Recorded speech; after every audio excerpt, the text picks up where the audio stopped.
Hello, welcome to the Opinionistics. I'm your host, John Malone. In this episode, I brought on Dr. Joanne to talk about, and just a little trigger warning, this is a reference to war and a bit of other themes that may be distressing to the listeners. I'm not going to go much into detail about exactly what's been said, but I'm telling you now, this story is very, very stressful. So if you're not able to cope with that, I suggest you turn away now. But if you're ready to hear this heartbreaking story, ladies and gentlemen, here is the woman of the hour. Or we'll just talk. It's just going to be audio. Okay. I guess I put lipstick on for nothing. It's all right. That's a joke. Okay. Okay. So I'm being silly. So It's all right. Cool. Tell me, I received very little information about what we're going to be doing today. Okay. So basically, we're just going to talk about what you do. Okay. What do you like about it? Talk more about yourself, and then just go with the flow from there. Okay, and you'll ask me questions as well? Yeah. Yep. Absolutely. All right. So I'll get started. It's what's your name, sir? Yeah. John Malone. Okay, that's a great name. So I'm going to just say I'm glad to be on your show, and I'm looking forward to talking to you and to your guests. And my name is Joanne Intrator, and I'm a psychiatrist in New York City, and I am publishing a book that I've written about an extraordinary experience that I had in Berlin over a 9-year period, shortly after the Berlin Wall came down. And I'm going to be publishing that next August. And, and if you're interested, I can tell you a little bit about it and how that all happened. Yeah. Okay. So good. Good. Okay.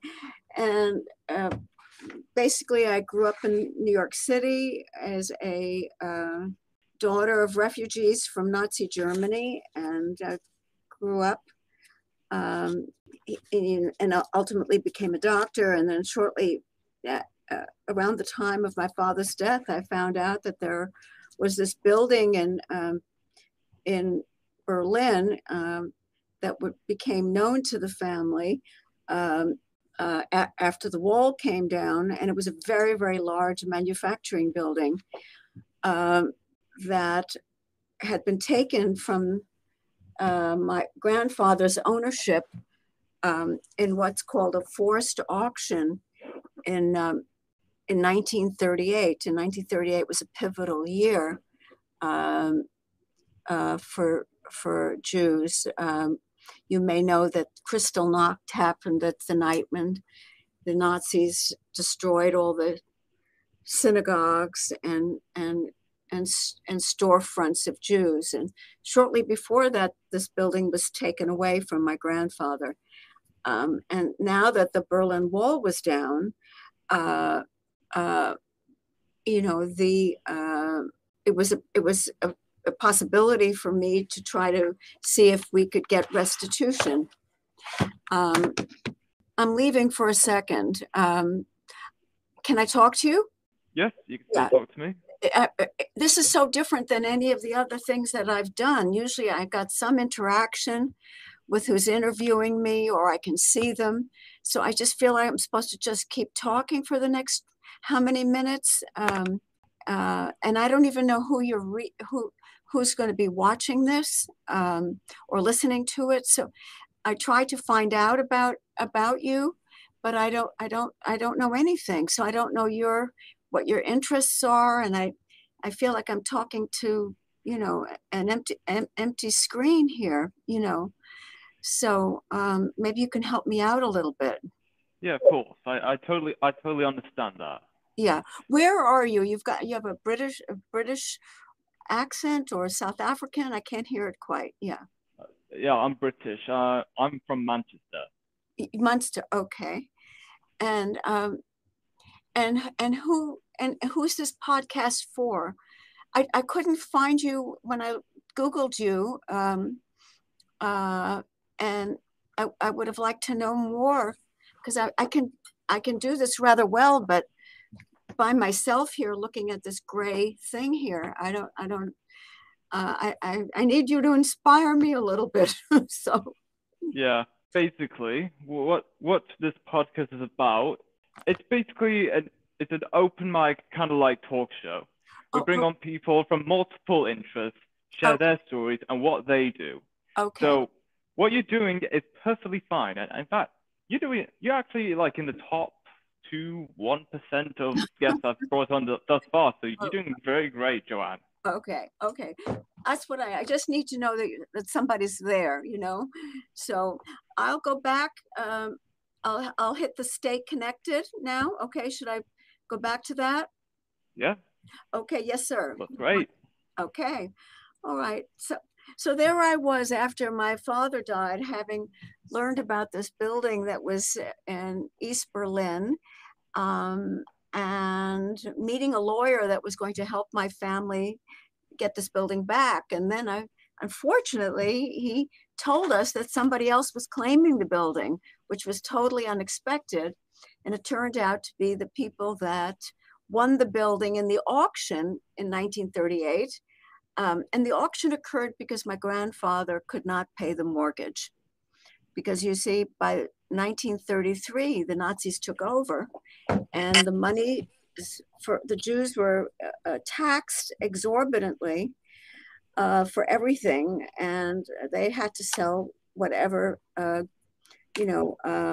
objects they had to survive and to have food. And there was no way my grandfather could pay the mortgage.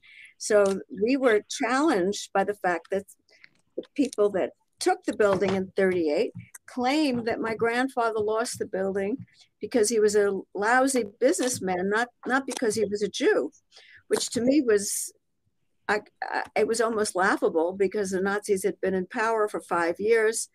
I knew the situation. My father had come to the United States in 1937, having actually given up trying to get his parents to leave. He tried since 1933 to get them to go, and finally he left himself. So I knew the things that happened to him.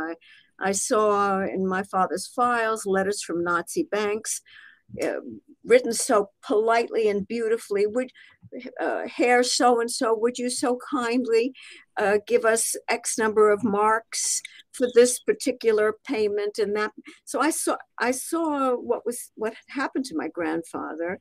So when I learned from the lawyer, and in 1993, this all started for me in 1993, right after my dad died. And I thought it was absolutely absurd. But what I didn't figure was how crazy the German law was, and that I had to actually prove anti-Semitism was the cause of the loss of the building. So that caught me up short. Not that I didn't have proof, but that I was up against a kind of bureaucracy, a faceless bureaucracy, throwing roadblocks at me. And then I kind of imagined, at the time I was in my 40s, and what if I was an actual refugee who was like 70, or 80? What would they do? If they would they fight for their building? Would they go back to Germany to do this? Probably not. Too upsetting, too strenuous, too costly. But I was of the ideal age. I had an income. I worked as a psychiatrist at the Veterans Hospital in the Bronx, and I was on the teaching staff of Mount Sinai hospital in New York City and Manhattan. I had a child. I had a husband who also brought an income in, and he and I decided together that I should do this. I should stand up and fight for this building.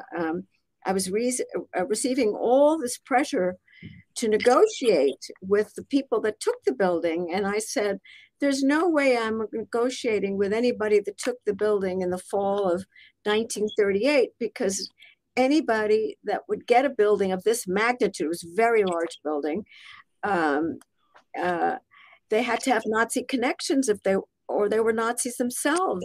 I'm not negotiating with their descendants. And the lawyer was like, he wasn't quite insistent, but for the years that I traveled back and forth for 9 years, it took, he kept making the same point. And interestingly enough, the value of the building deteriorated because I held everything up. There were other family members involved in this. And you should know that this building was at the time worth, I don't know, maybe $10 million, 12 million US dollars. By the time it was over, it was, but when it began, it was maybe more like 20 or 30 million. By the time the whole thing was over, it was down to 8 million. And my percentage was 3.15%. So I think it's very important to make that point, because I stayed intensely involved with numerous trips back and forth to Berlin, at the emotional and financial cost to me and to my husband and child, to find out what the hell is going on. Why am I being pressured like this? Why should I have to give money to people that took the building in 1938? And by the way, who are these people? Why don't I know anything about them? And I kept getting, doors closed on me, or people shrugging their shoulders and saying, we have no information on this, and this is what you have to do. And ultimately, at one meeting in 1995, I was at the lawyer's office, and he said to me, by the way, there's a rumor that the Nazi flag was made in the building. I sort of, my eyes lit up. I said, well, now we have it. This building was taken over by Nazis. Who gets to make Nazi flags unless you're a Nazi? And he says, oh no, this is just a rumor. We don't know anything like this. And, it was that kind of thing. Nothing built up into any progress. And I was really on my own. I kept rethinking this. Do I want to spend all this time and money? My son actually said to me, Mommy, I think he must have been about 9 then. He said, Mommy, do I have to go to Berlin when you die? That was how much it was part of my life, and that was a very disturbing thing. And I to hear from him that he was that concerned that this was so important, and if I didn't accomplish this job, it would be up to him as an only child. And I said, no, Ben, I'm taking care of this. Don't you worry.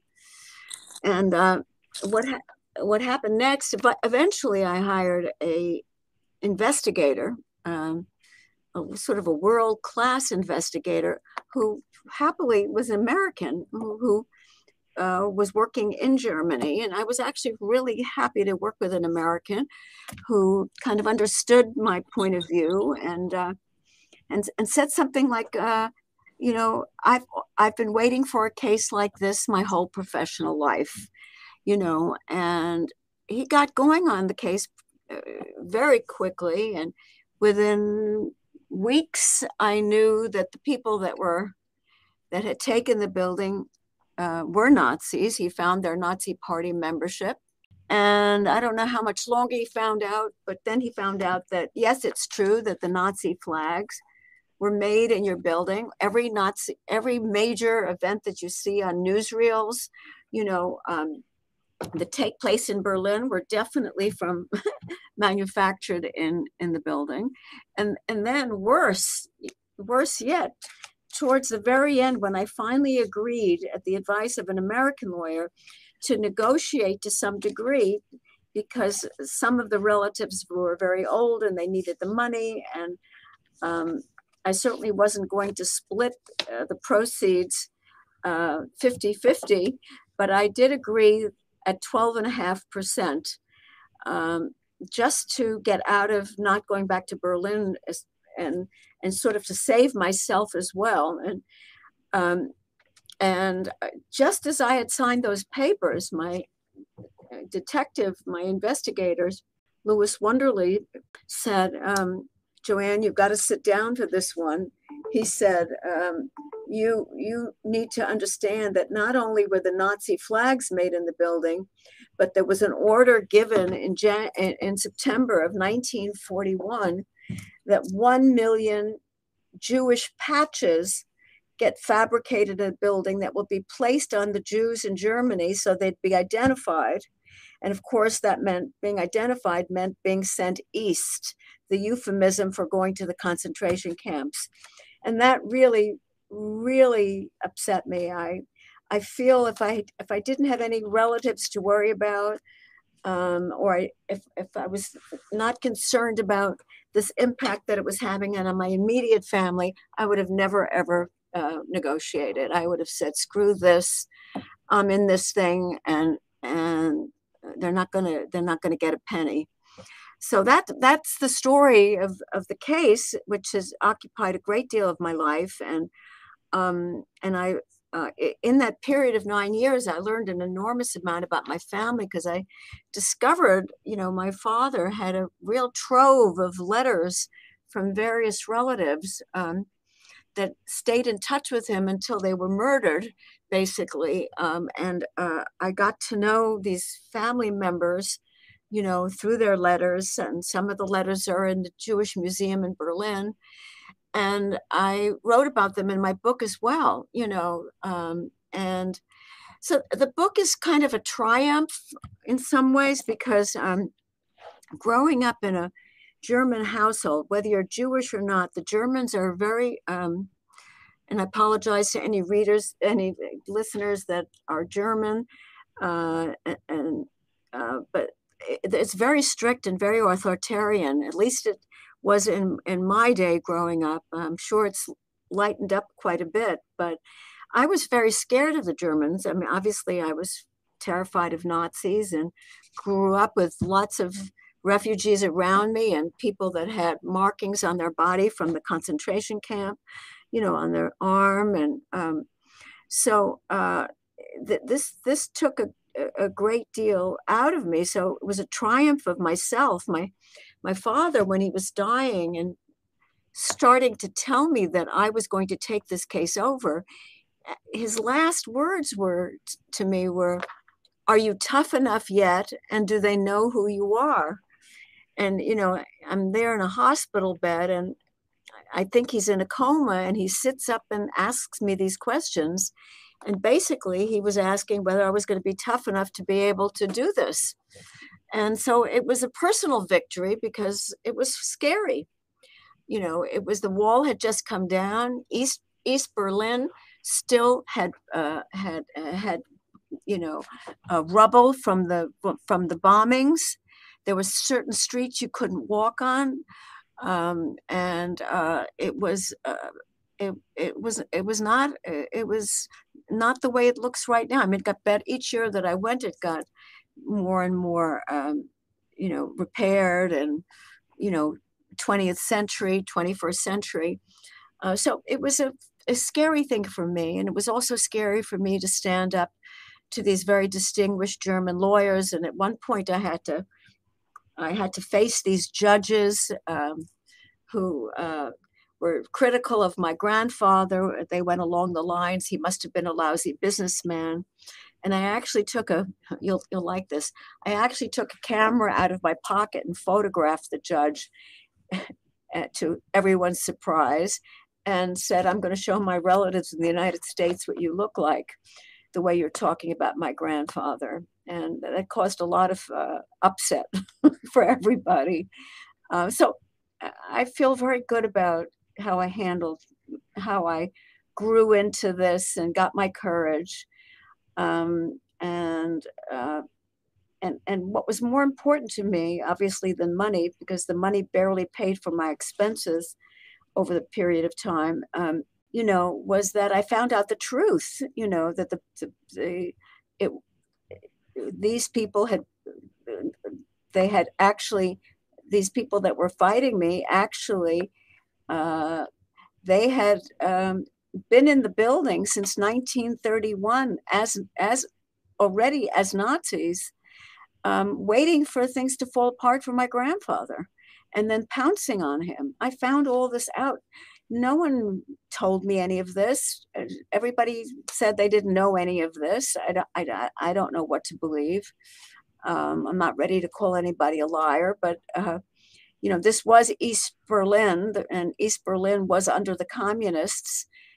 First they had the Nazis and then the communists. So it was a very disorganized place, and it was very, very much of, bureaucratic. So I can understand that information wasn't easy to find, but eventually I found out what I needed to know. So it's one of those things that, if I had to do over again, I would do it over again. Just for my own personal growth and for finding out about the truth and leaving the proper legacy for my son. This is what you do when you're scared. You're scared, but you grow courage at the same time. That's what you do. So I was scared and I was courageous at the same time and got it done. So that's kind of how I am in general. And actually I'm going back to Berlin, and I've been going back a number of times. I had the opportunity to lay what's called a Stolperstein down for the relatives that had died, which are little stones in front of where they lived. And I've given several talks at museums in Berlin and here in New York. And they've invited me to come October 21st and talk in Berlin about what happened. And so I'm excited about that. And I'm excited about the book being published next August. And so, and going on book tours and meeting people, and I feel very grateful that I was given this chance by my dad and lived up to his wish for me to be strong enough to do it.